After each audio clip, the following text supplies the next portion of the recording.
Po, palakpakan natin si Lord. Let us welcome the Lord with our shout of joy, with our shout of praise, and we say hallelujah to the Lord.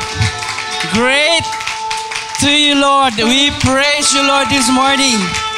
You are worthy to be praised, Lord. Hallelujah.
Today, we will talk about some practical applications. Ayan.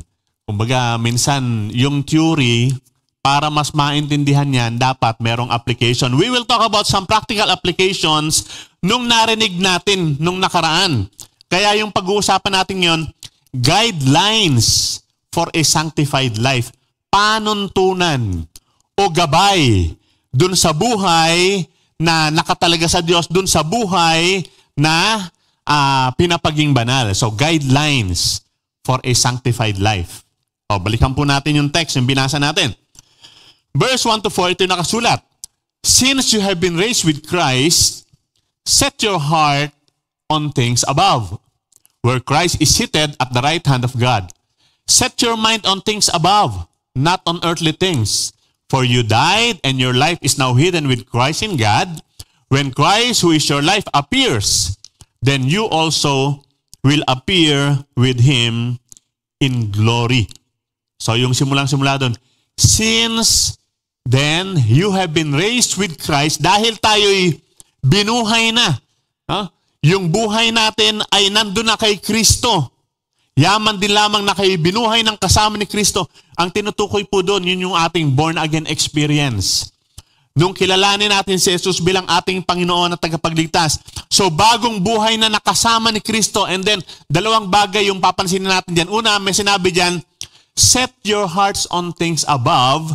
And then sa verse 2, set your minds on things above. So sabi, dahil tayo meron ng kaugnayan sa Diyos pamagitan ni Kristo Jesus na ating Panginoon tagapagligtas, iset daw natin, una sabi doon, set your hearts. No? Yung puso daw natin, itutuon natin dun sa mga things above. And then, bukod dun sa heart, sabi, also the mind. No? Also the mind. We have to set our mind on things above.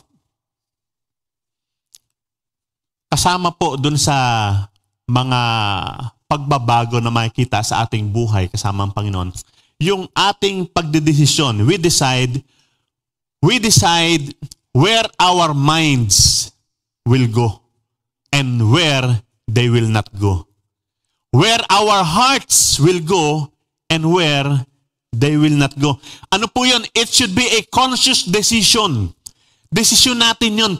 Kung saan natin itutuon yung isip natin, kung saan natin itutuon yung puso natin. At ang sabi, not on the things of this earth, but on things above. Sabi, not on earthly things. Hindi na dito sa mga bagay-bagay nitong mundong ito na dati, nung tayo wala kay Kristo, our hearts and our minds were set on earthly things. Diba? Yun ang laman ng isip natin.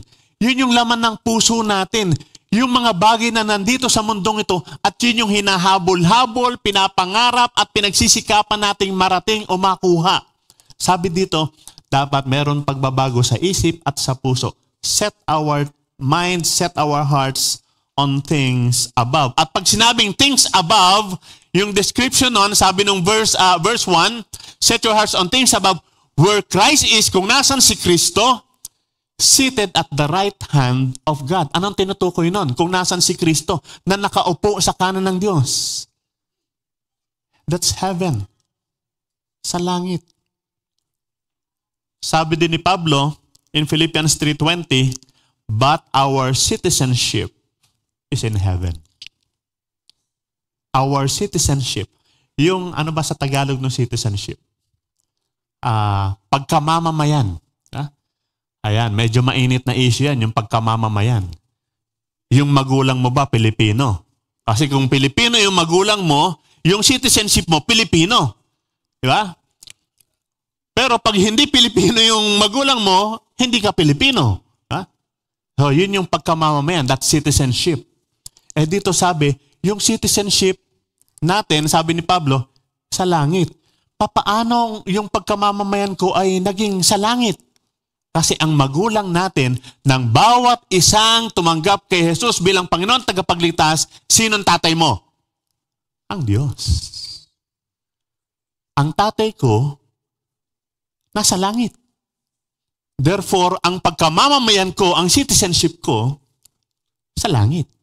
Bagamat ako'y nandito ngayon sa mundong ito, nandito ako sa Pilipinas at ako'y merong Filipino citizenship,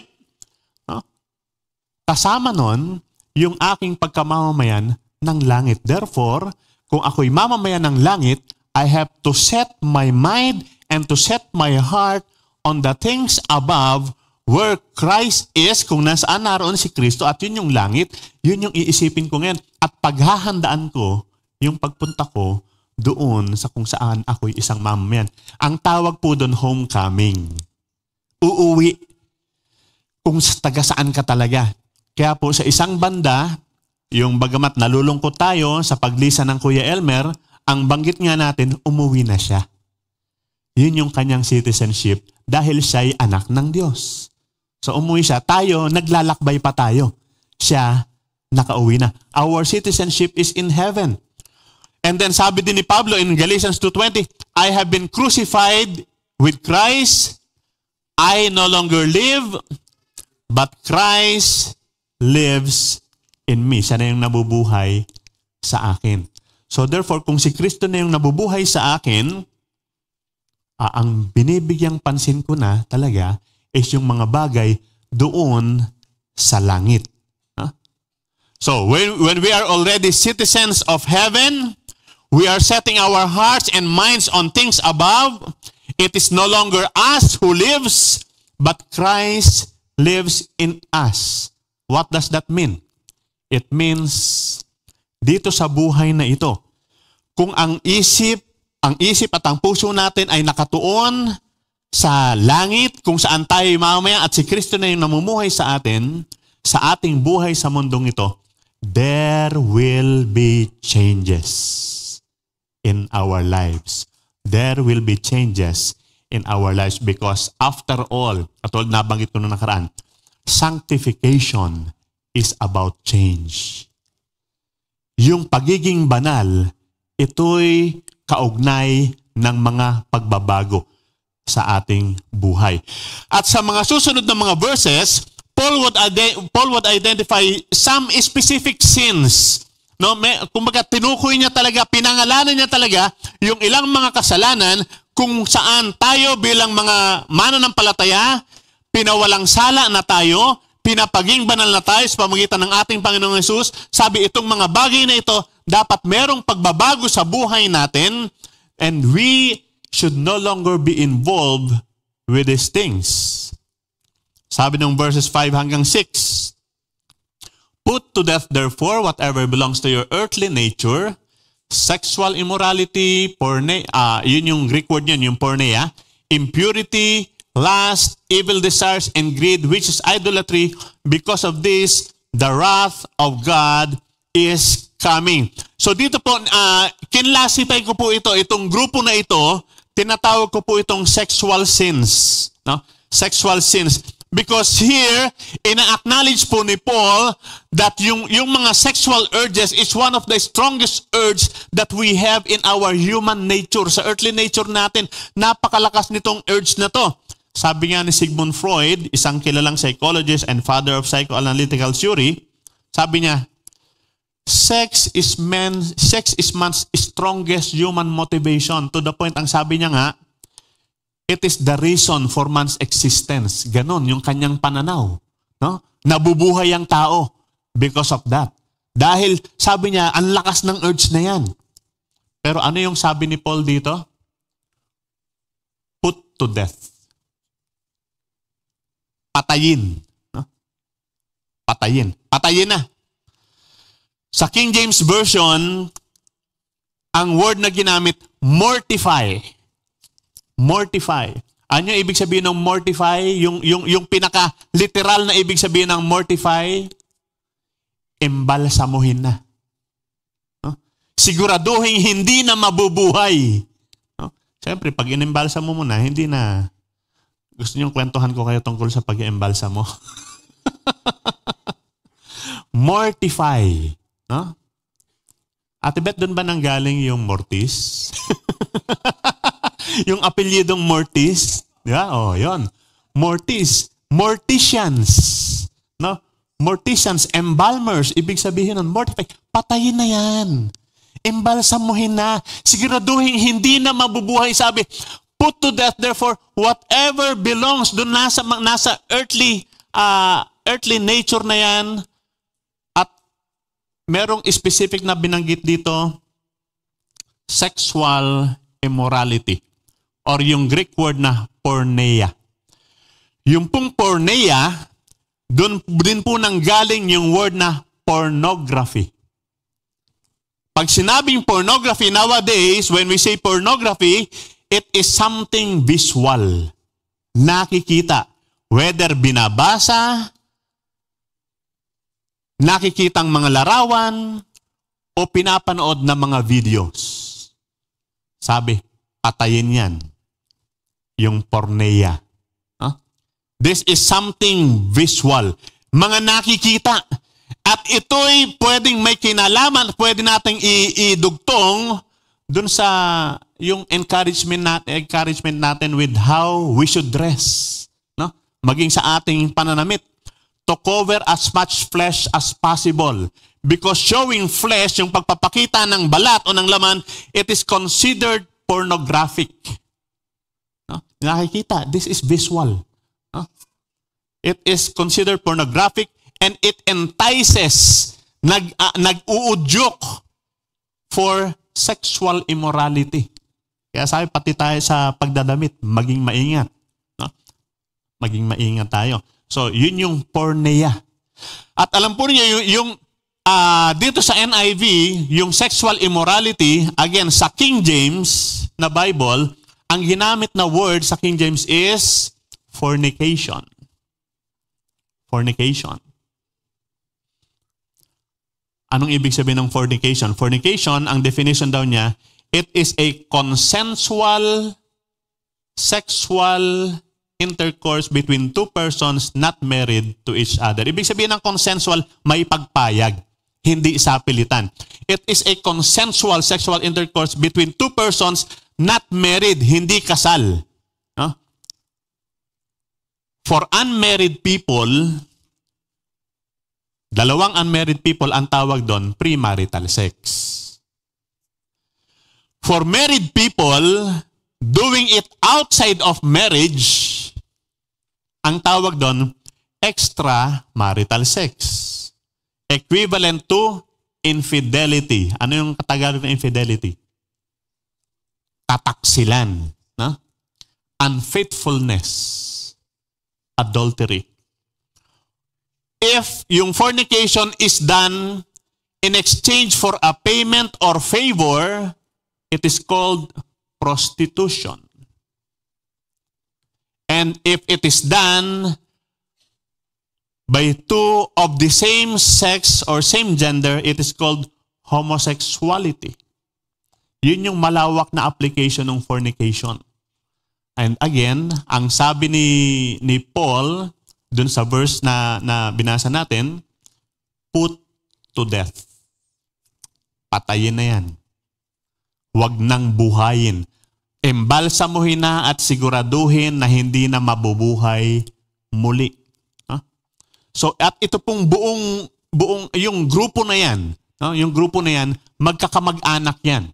No? Yung sexual immorality, fornication, impurity, impurity, lust, yung pagtingin kasama ng masamang pag-iisip, evil desires, greed. Normally, pag sinabi natin greed, ano yun?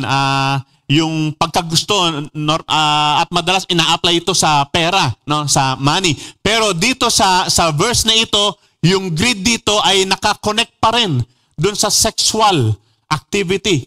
Yung being addicted to it. No? Greed, na gustong marami pa. No?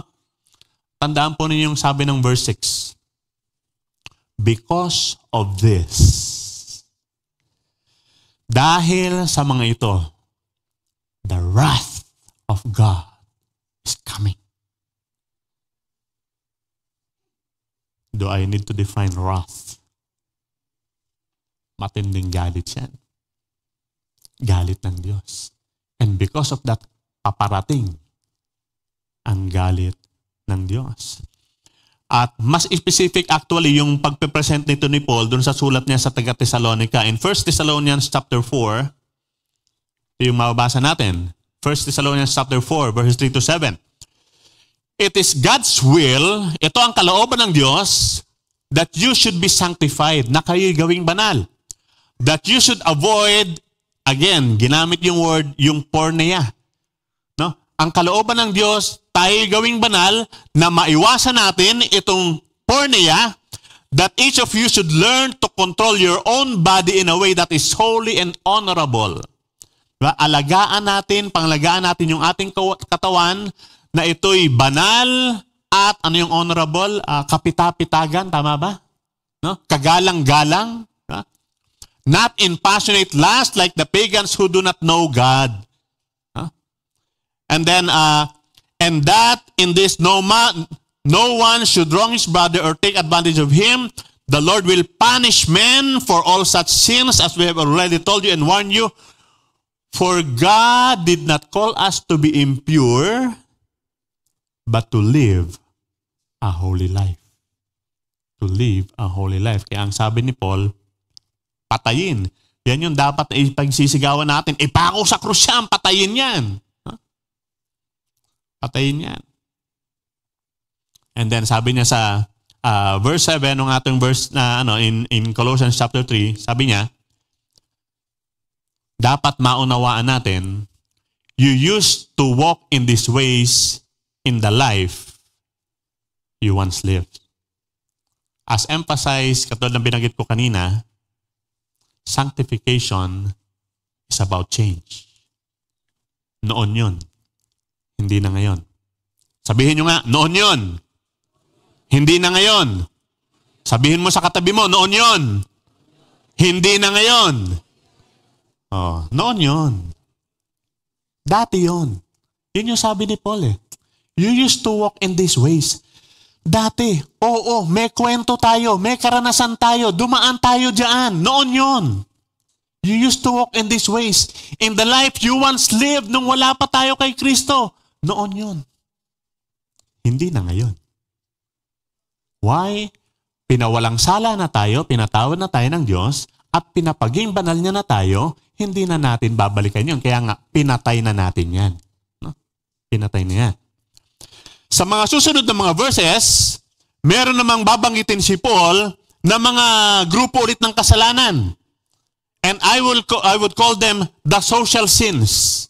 Social sins. Pag sinabi kong social sins, ibig sabihin, it has something to do with interpersonal relationship, yung ating pakikipag-ugnayan o ating pakikipag-kapwa-tao. Verses 89, ito sabi, but now, you must also rid yourselves of all such things as this: anger, rage, malice, slander, and filthy language from your lips. Do not lie to each other. So ito naman yung mga may kinalaman sa pakikipagkapwa natin, interpersonal relationship. Anger, galit. At pag sinabing galit, ano yun? A strong displeasure, no? With focus on the emotional aspect, no, yung nararamdaman natin. Pero alam po niyo yung galit, yung anger in itself, hindi naman po masama yan eh. Yung anger in itself. Baka sabihin niyo, gina-justify ko kasi medyo magagalitan na. Anger actually is a God-given emotion. Now, it is a God-given emotion that moves us to action when we are treated unjustly. Pagka meron tayong nakikitang injustice, pagka merong hindi tama, natural lang. Even ang Diyos nagagalit. Tama lang yon. However, ang problema natin minsan, when we are angry, we tend to say things and do things that we would regret later. Di ba? Pagkang galit tayo, minsan, wala tayong control sa sarili natin na nakakapagsalita tayo at nakakagawa tayo ng mga bagay-bagay na later on, pinagsisisihan natin. Dahil sa galit. Dahil sa galit. Kaya nga in fact, si Paul sabi niya rin sa Ephesians 4:26, pwede kang magalit, pero huwag kang magkasala. In your anger, do not sin. Yung anger should still be controlled. It is an emotion, pero dapat kontrolado pa rin yan. Na hindi ka magkakasala. Sa galit mo, hindi ka makakapagsalita o makakagawa ng bagay na later on pagsisisihan mo dahil mali na rin. At malamang, yun yung expression ng rage. Yung uncontrolled anger. No? Yung rage. Pagkatapos nagkakaroon ng malice. Ano yung malice? Malisya. Masamang balak o pag-iisip o pagpaplano ng masama. Di ba? Yun yung malice, yung meron kang masamang iniisip. Meron kang masamang intensyon. Meron kang gagawin, pero merong hindi magandang motibo. That's malice. Huh? Tapos, slander. Slander. Hindi na binanggit dyan, yung slander, yung binanggit dyan. Pero merong mga kapatid yan, o kamag-anak yan. Kasama nung slander, yung paninira, yung libel, at saka yung gossip. Yan, mga magkakamag-anak yan, yung slander. Pagka ikaw ay nagkukwento, nagsasabi ng mga bagay-bagay na makakasira sa isang tao, lalo na madalas hindi totoo, yan.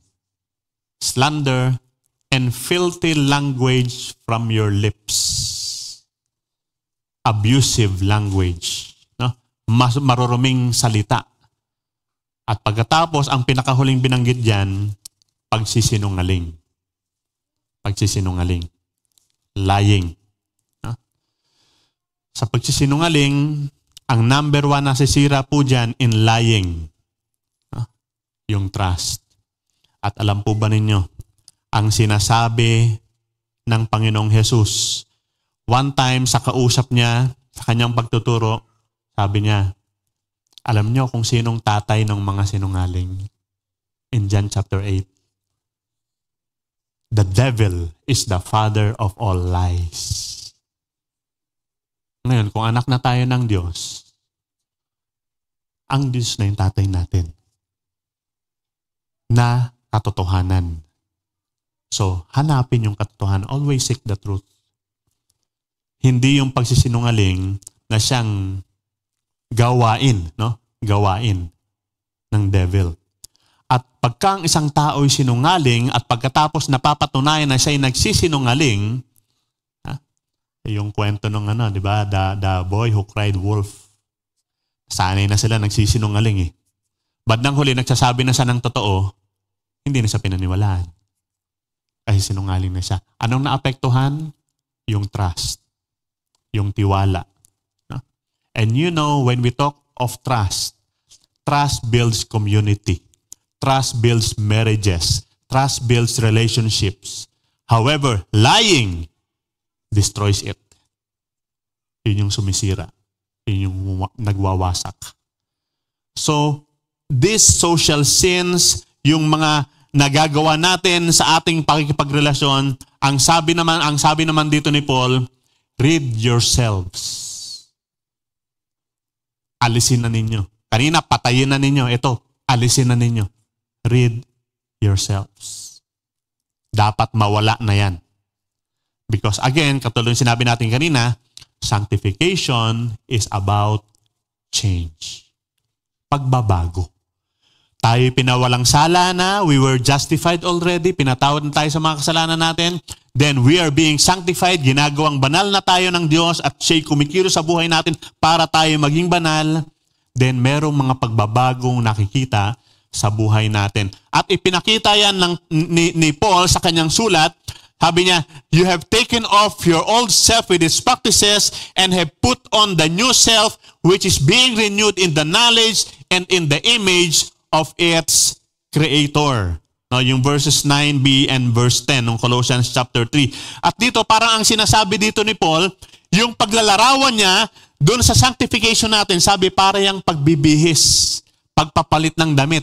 Dati yung damit natin, dati ang suot-suot natin ay yung uniform natin dito sa mundong ito, pero ngayon, inalis na. You have taken off. Hinubad nyo na yan.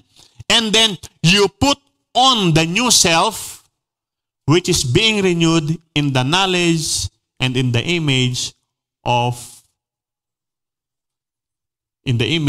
its Creator. Sa yung wangis, no? Sa wangis, sa imahe ng ating Diyos. So merong pagbabago. Merong pagbabago. Dati, marumi yung ating damit, marumi yung ating suot, marumi yung ating pamuhay. Ngayon, hinubad na at nagsuot na ng malinis.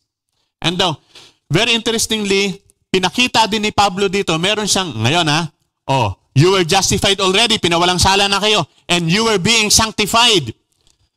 Merong ipapakita si Pablo dito, ito na yung magiging identity ninyo. Dahil binago na kayo. Ito na yung identity ninyo. In verse 12, ito sabi niya, therefore, as God's chosen people, holy and dearly loved, ito na kayo. Ito na kayo ngayon. Una, sabi niya, God's chosen people. The elect of God. Pinili kayo ng Diyos. No? Sa dinami-dami ng tao sa mundo, pinili kayo ng Diyos. You were God's chosen people. And sabi, holy. Holy, kaya nga pinapaging banal at ang ibig sabihin ng holy doon, dedicated to God, sacred, reserved for God's service, and beloved. Mahal na mahal tayo ng Diyos, dearly loved. At ang nagmamahal sa atin, walang iba, kundi yung lumalang nitong universe na ito, at yung may-ari ng lahat ng mundong ito at lahat ng naririto, yun yung nagmamahal sa atin. Kaya hindi ko maintindihan bakit minsan parang ang feeling natin kulang pa yung love natin at hinahanap pa natin sa iba yan. Ang Diyos na mismo yung nagmamahal sa atin. We were chosen, God's chosen people, holy and dearly beloved. Dearly beloved. Ganyan na tayo ngayon. Ganyan tayo ngayon. Sa harap ng Diyos. Yan yung identity natin. We were chosen by God, holy and dearly beloved. And because of that, dahil dyan, meron siya ngayong sasabihin na mga bagay na dapat ay nasa sa atin. Now, alam niyo yung background nitong binasa natin ng Colossians. Sinulat ni Paul habang siya'y nakakulong. Nasa kulungan siya.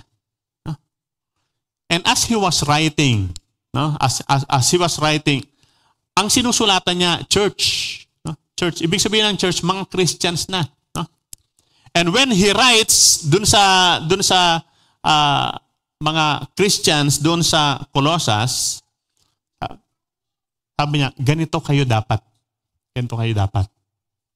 We know there's no such thing as a perfect church na ang lahat ng tao ay perfecto na ganito. That is why Paul always teach and remind people on how they should live as members of that body of Christ.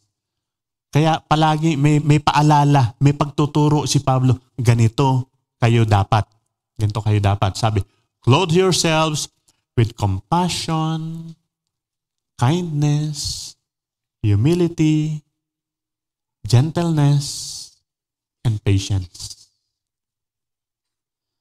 Andun pa rin si Paul sa illustration niya na parang pagbibihis lang yan. Hinubad nyo na yung dati nyong pagkatao, and then isusuot nyo yung bago nyong pagkatao, your new self, at sabi niya, clothe yourself with. Ito yung isusuot ninyo. Compassion. Ano sa Tagalog yung passion? Habag, awa. A display of concern over other people. And then kindness, kabaitan, pagpapakumbaba, being gentle, and being patient. And being patient. And you know, as katulad na banggit ko kanina, ang sinusulatan ni Paul ay church in Colossae. Church ito. Parang MCF. Parang tayo. So, church in Colossae. Kaya sabi niya, ganito kayo dapat. Ito yung dapat na magiging attitude or ugali ninyo. And binigyang diin dito ni Paul yung, pwede natin sabihin, yung community life. Yung church life. Kasi church yung sinusulatan niya eh. Hindi naman ito, barangay, ganito. Hindi, church eh. Church. Hindi subdivision yung kanyang sinulatan. Hindi bayan. Iglesia, church yung sinusulatan niya. So, sinasabi niya, ganito yung community life, yung social life inside the church. Sabi niya, bear with each other and forgive one another. Ano ang Tagalog ng bear with each other? Magtiisan kayo sa isa't isa. Sabihin mo sa katabi mo, pinagtitiisan lang kita.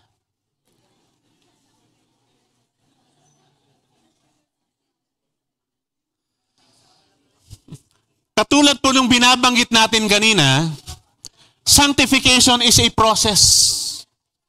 Hindi pa tapos si Kristo sa atin. Meron pa siyang inaayos sa atin. Therefore, hindi tayo perfect. And even dito sa loob ng church, sa Colossae, at dito sa church natin, ganun pa rin tayo. Meron pa rin tayong hindi magagandang ugali. Meron pa rin tayong hindi magagandang practices. Meron tayong mga iba't ibang mga preferences na hanggat maaari, ayoko to, ito yung gusto ko. Pero hindi solusyon na pagkang may nakita ka na ay ayoko niyan, aalis na lang ako, iwanan ko na lang siya. Lipat na lang ako sa iba. Hindi. Ang sabi ni Paul, bear with each other, pagtiisan ninyo ang isa't isa. Magtiisan kayo. Dahil bahagi kayo ng iisang katawan ni Kristo. At ito ang tandaan ninyo. Kung ikaw ay nagtitiis, pinagtitiisin mo yung katabi mo, pinagtitiisin mo yung mga taong naririyan, ito tandaan mo, sila rin nagtitiis sa'yo. Pwede nyo bang tingnan yung mga tao sa paligid nyo? Iikot nyo yung mata nyo. Sige, tingnan nyo. Lahat ng taong naririyan, lalo't higit yung matagal mo nang kasama at matagal mo nang nakikita dyan, lahat ng yan, pinagtitiisan ka. At lahat ng yan, pagtitiisan mo rin. That's the instruction that Paul was giving the church. Bear with each other. Magtiisan kayo.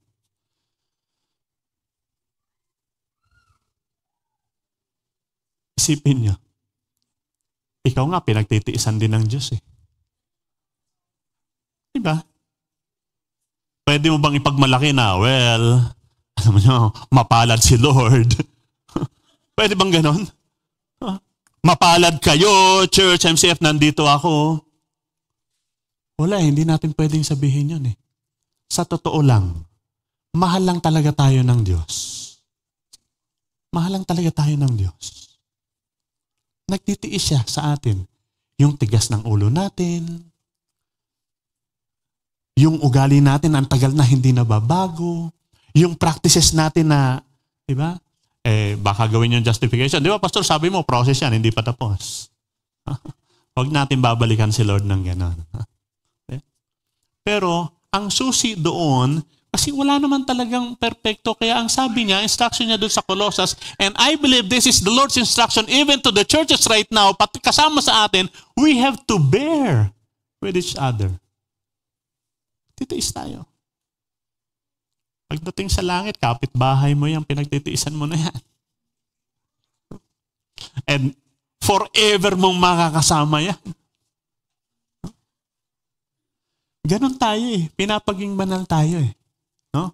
Pinatawad tayo, pinawalang sala tayo, pinapaging banal tayo, at kasama tayo sa iisang katawan. Therefore, bear with each other. Maniwala ka, pag hindi ka makatiis at lumipat ka sa iba, magtitiis ka rin doon. At magtitiis din sila sa iyo ron. Kahit saan ka pumunta, the same instruction yung ibibigay. Magtiisan kayo. Bear with each other. Yan. Oh, yung iba nagtitiis kayo pagkang may naririnig kayong humisigaw na gano'n. Ha? Di ba? Kasama yun eh. Kasama yan. We bear with each other. Ha? And then, bukod sa bearing with each other, sabi, forgive one another if any of you has a grievance against someone. Meron kang grievance. Meron kang sama ng loob. Etong taong ito, ako talaga, yung hindi mawawala, hindi ko makakalimutan yung ginawa niya, hindi ko makakalimutan, talaga yan. Kung meron kang grievance, meron kang sama ng loob, pagtiisan nyo, patawarin nyo. Ganun lang talaga. Yun yung instruction eh. Bear with each other and forgive one another if you have any grievance against someone. Tandaan ninyo, si Lord nagtitiis din sa inyo. At pinatawa din tayo ni Lord. Mahal niya lang talaga tayo. Mahal niya lang talaga tayo. Kaya yung final instruction niya rin, yung last verse, above all these virtues, put on love, which binds them all together in perfect unity. Mahal lang talaga tayo ng Diyos. sobra-sobrang pagmamahal ng Diyos sa atin. At kung naranasan natin yung pagmamahal na yan ng Diyos sa atin, at yun yung ating, kumbaga, nandun pa rin si Paul sa paglalarawan niya, yung pagsusuot ng damit. Kaya sabi, over all these virtues, put on love. Kumbaga, parang ito yung pinaka-outer garment. Ito yung pinaka-cover ng lahat ng yon. Yan yung pinaka-unang makikita sa lahat ng suot natin. Put on love. Yung love na naranasan natin mula sa Diyos, pagpapatawad niya sa atin, pagtanggap niya sa atin, pagtitiis niya sa atin, ay put on that love. Dahil mahal tayo ng Diyos, yun din yung dapat maipakita natin. Put on love, which binds them all together in perfect unity. Pinawalang sala na tayo ng Diyos, pinatawad niya tayo sa ating mga kasalanan. Ngayon tayo kanyang pinapaging banal, at sa pagpapaging banal natin, ito yung panuntunan na binibigay niya sa atin. Lalo't higit, makita yung practice nito, yung application nito sa ating buhay as a church, as part of His body, as part of a local community. And remember this, katulad ng sabi ng Panginoon sa kanyang mga alagad, people would know that you're my disciples if you love one another.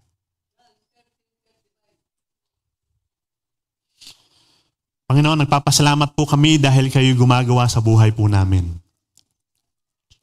Kayong nagpatawad sa amin, nagpawalang sala sa amin. At ngayon, Panginoon, kayo'y patuloy na kumikilo sa amin pong buhay para kami gawing banal sa inyong harapan. Lord, continue to work in our lives. Humihingi po kami ng tawad sa hindi namin pagsunod, sa hindi namin pagko-cooperate. Humihingi po kami ng tawad dahil yung salita po ninyo na alam namin na malaking tulong sa amin para kami magkaroon ng pagbabago ayon sa nais po ninyo, hindi po namin binibigyan ng pansin. Humihingi kami ng tawad, Panginoon, kung nagiging makasarili kami, na gusto namin yung mga taong mag-a-adjust sa amin at hindi kami yung mag-a-adjust sa kanila. Pero salamat, Panginoon, dahil sa mga salita mo na tuturo sa amin kung anong dapat namin gawin at kung paano kami mamumuhay. Lord, continue to work in us.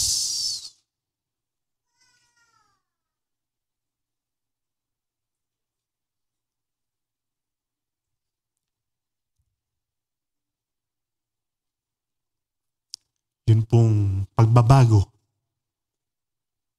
na nais nyo sa amin.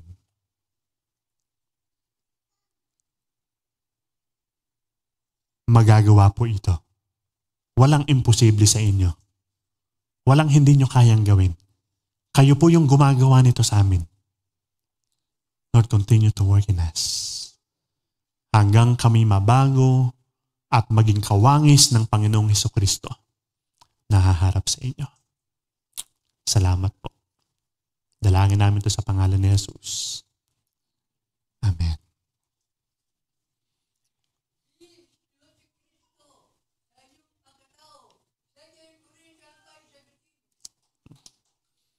Sa atin pong pag-alala sa banal na hapunan, ang atin pong tema ngayon, o ating pag-aaralan ngayon, ay Remembering Samuel. Pag-alala kay Samuel. At yung text po natin, yung 1 Samuel chapter 12, verse 23. 1 Samuel chapter 12, verse 23.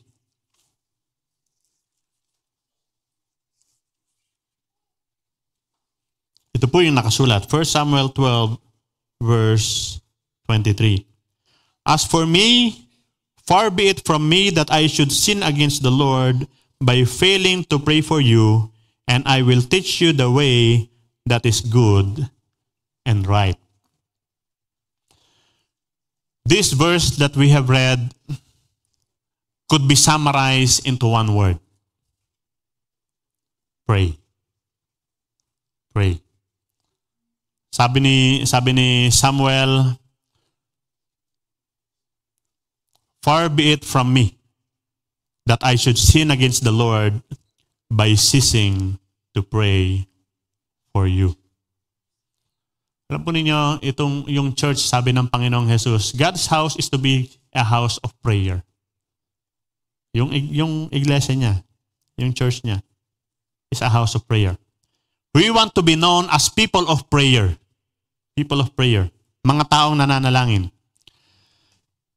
Ang gusto natin, to see people praying together, hindi lang yung basta sasabihin natin sa mga tao, I'm praying for you. And I'm praying right now.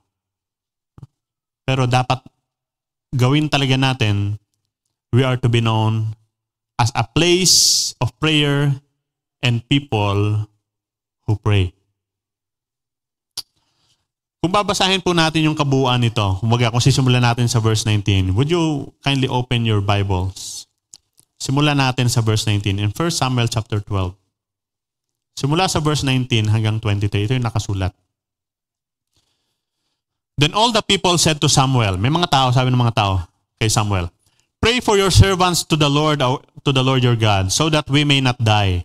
For we have added to all our sins this evil by asking for ourselves a king. And the prophet responds, moreover, as for me, far be it from me that I should sin against the Lord by ceasing to pray for you. But I will instruct you in the good and right way. Kung mapansin natin, doon sa binasa natin, meron nagre-request. Sabi, pray mo kami. Pray mo kami. Sabi ng mga tao, pray for your servants. Panalangin nyo kami to the Lord your God para hindi kami mamatay, hindi kami parusahan kasi ang laki ng kasalanan namin, humingi kami ng hari. So, meron nagre-request ng prayer. Naranasan nyo na yan. May lalapit sa inyo, tapos sabi nyo, pag-pray nyo nga ako, please pray for me. Naranasan yan. O minsan may magte-text, may PPM, paki-pray nyo naman ako. Pinag-pray nyo ba? Pinag-pray nyo. Hindi nyo sinabihan, sige, pag-pray kita. Tapos sinabi lang, hindi ginawa. So, maganda yung pinag-pray talaga. No? Pero ang sabi dito ni Samuel, far be it from me that I should sin against the Lord by ceasing to pray for you. Nag-pray siya, pero sabi niya, alam nyo, malaking kasalanan pag tumigil ako sa pananalangin para sa inyo. At yung prayer na tinatalakay dito ni Samuel, yung prayer, ang tawag doon, intercessory prayer. Kasi he was praying for other people. He was not praying for himself. Wala siyang pinagpipray sa sarili niya. Kasi may nag-request. Sabi niya, pag-pray mo kami. So, pag-pray niya nga. Yung tao yan. So, intercessory prayer yan. Alam po ninyo, as a church, ang isa sa mga halagang gawain natin is to intercede. To pray intercessory prayers. Yung mag-pray ng hindi para sa sarili natin, kundi para sa ibang tao. Ngayon tingnan natin. Mula po dito sa verse na ito, meron tayong dalawang bagay na makikita. Sabi ni Samuel, as for me, far be it from me. Samuel speaks about being personally responsible. Siya ay personally responsible for praying. Far be it from me. Huwag nawa. Huwag nawa. Huwag nawang mangyari sa akin, sabi niya, never, far be it, God forbid, na tubigil ako sa pananalangin. Si Samuel po ay propeta. At ang mga propeta ay nananalangin talaga para sa ibang mga tao. Yung mga apostles ni Jesus Christ, as apostles, ang sabi nila sa Acts chapter 6 verse 4, itatalaga namin, lalaan namin yung sarili namin in the ministry of the word and in prayer. So, primary ministry nila yun. No? Yung mga pastor po natin, mga elders, hindi sila exempted, giving themselves to prayer for other people. Pero alalahanin po natin at itong gusto kong bigyang diin. Prayer is also a duty, a responsibility for all the believers.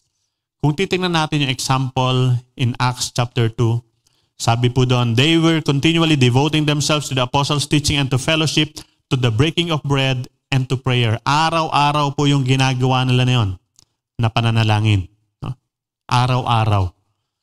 Yung pananalangin at yun po'y intercessory. No? Pananalangin para sa iba. Para sa iba. At as far as Samuel is concerned, it is his personal responsibility to pray. And then, dun din sa verse na yon, makita natin ang sabi ni Samuel, he is accountable to the Lord for praying.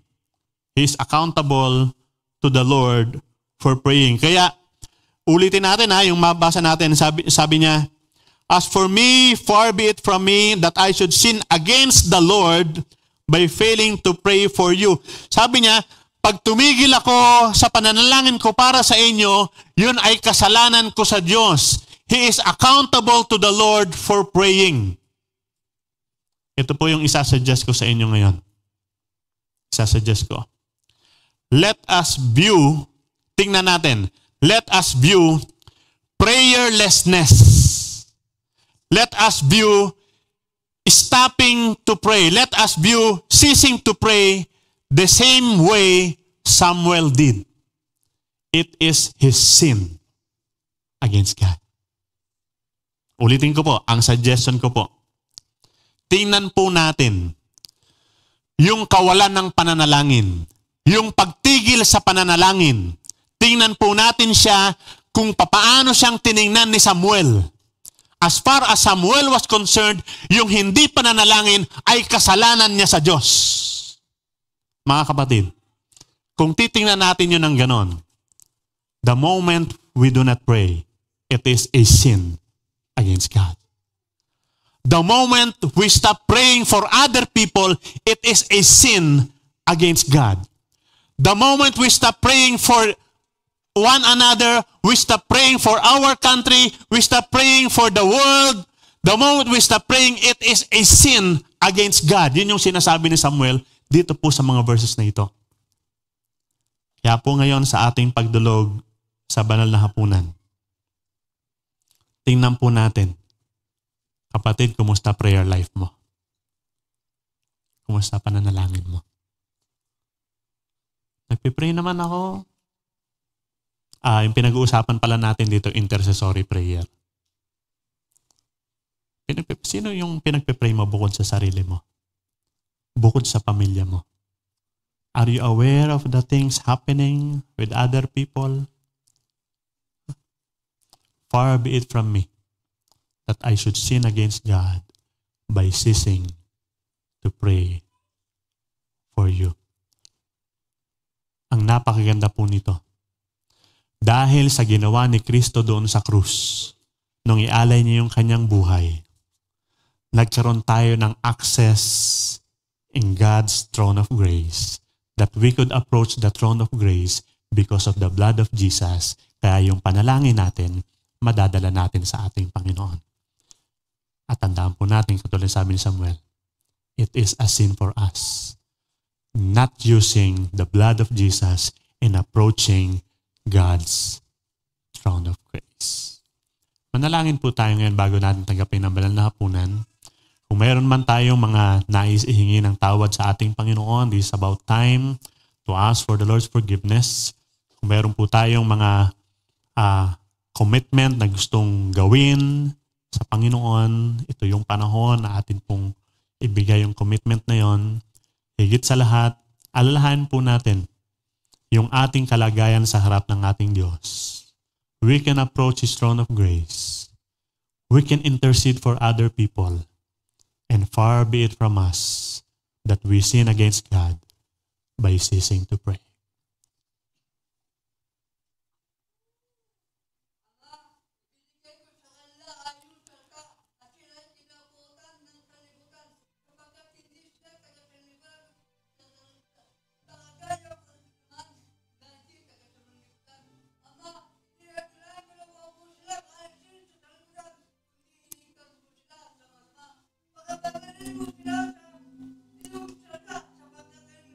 Manalangin po tayo. Ang bawat isa po ay manalangin sa Diyos.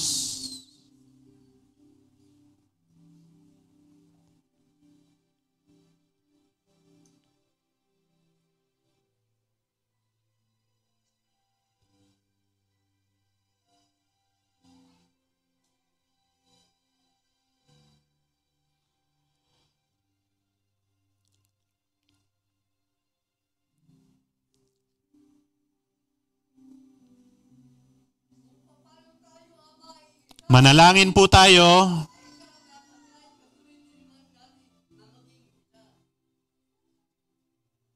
Tayamante, mag-pray po kayo.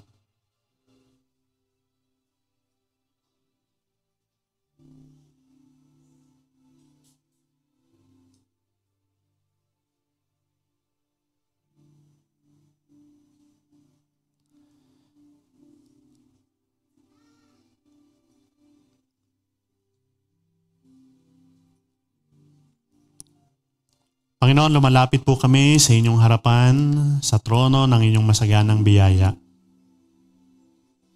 Salamat po sa masaganang biyaya ng kapatawaran. Salamat po sa inyong paglilinis sa amin, sa inyong pagpapawalang sala. Salamat po sa pagkilos niyo sa buhay namin, sa pagpapaging banal sa amin.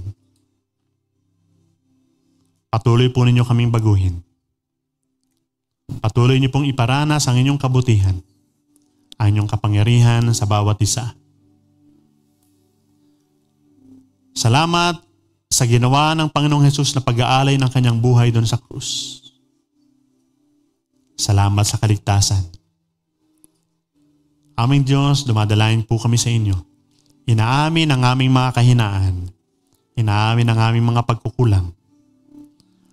At dahil lamang sa inyong masaganang biyaya at sa inyong kapangyarihan, magagawa namin ang pagsunod sa inyo, ang paglilingkod sa inyo. Sa pag-alala namin sa kamatayan ng Panginoon sa krus, patuloy po kayong mangusap sa amin. Patuloy po kayong kumilos sa aming buhay. Dalangin namin ito sa pangalan ng Panginoong Hesus. Amen.